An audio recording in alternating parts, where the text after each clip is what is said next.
1000 tahun tidak lampuan, tidak ada lampu, ya. Tidak ada kitab yang mau dibaca.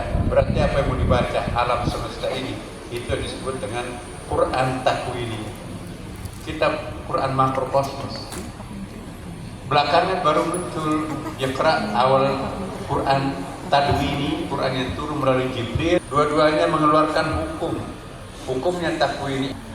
Pohon kelapa harus berbuah pohon kelapa, nggak boleh berbuah durian. Kalau mic ini saja pasti turun ke bawah karena hukum gravitasi.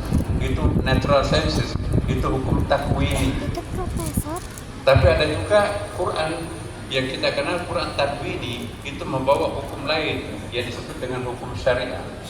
Hukum syariah ini diperuntukkan hanya kepada manusia, bukan kepada Jibril, malaikat, jin, setan apalagi, dan bukan kepada pohon. Sedangkan hukum takwini semuanya termasuk manusia. Jadi satu-satunya makhluk Allah yang diberikan dua hukum hanya manusia.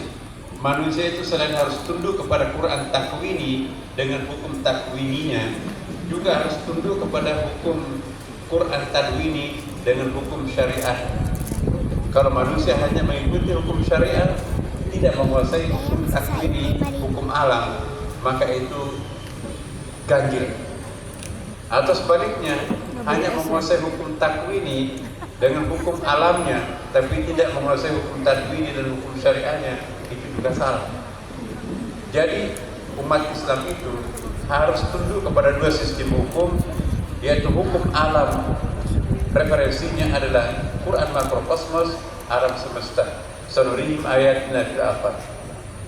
Sedangkan hukum syariah dasarnya, sumbernya adalah Quran Tadwini yang diawali dengan surah Al-Fatihah, diakhiri dengan surah An-Nas. Dua-duanya harus diikuti. Pertanyaannya, kalau kita nanti berhadapan satu kenyataan